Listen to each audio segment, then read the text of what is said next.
নাচো নাচো, তুমি বা বাদ দেবে কেন? আমি গা হাত পা নাড়াও তো হয়ে যাবে। আরে নাচো, নাচ।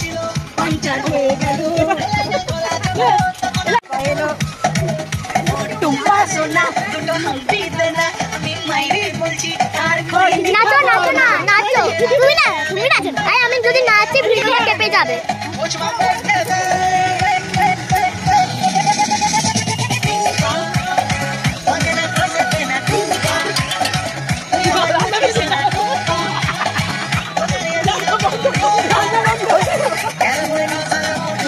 কি বন্ধুরা, মন দিয়ে আমাদের নাচগুলো দেখছিলে আর কি ভাবছিলে যে আমাদের সবার মাথাটা খারাপ হয়ে গেছে?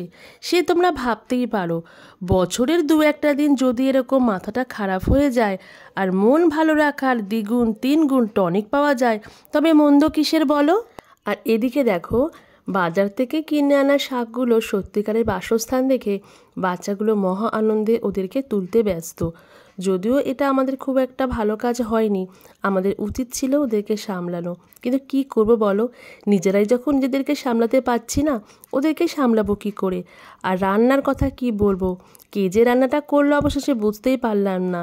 যদিও আমরা আনন্দ করতে এতটাই ব্যস্ত, তাই যার বাড়িতে পিকনিকটা হয়েছিল তিনি হাল ধরলেন। আর আমাদের মেনু ছিল বিরিয়ানি। বিগত ব্লগে তোমরা জানতেই পেরেছো। এদিকে এরকম দেখাও, এরকম কেমন হয়েছে দেখাও, কেমন হয়েছে দেখাও, কেউ দেখাও, দেখাও না, দেখাতে হবে, কেউ দেখাও, এরকম দেখাও, হ্যাঁ দেখাও। হ্যাঁ গো বন্ধুরা, বিরিয়ানিটা সত্যি খুব ভালো হয়েছিল। আর এই পুরো ক্রেডিটটা দিতে হয় আমাদের অননাদিকে, কারণ বিরিয়ানির যখন মেন পার্টটা, ঠিক সেই সময় সবাই নাচে এতটাই ব্যস্ত হয়ে গেছিলাম যে আমাদের অননাদি হাল ধরে নিয়েছিলেন।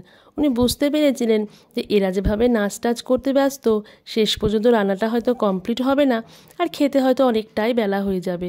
আর এদিকে দেখো সবাই গল্প করছিলাম, আর এই যে লাল রঙের শাড়ি পরা, উনি হলেন আমাদের অননাদির মা। আর বন্ধুরা, যার সাহায্য ছাড়া আমাদের এই পিকনিকটা সর্বাঙ্গীনভাবে সুন্দর হতো না, তিনি হলেন এই দাদা। উনি আমাদের অননাদির হাজবেন্ড।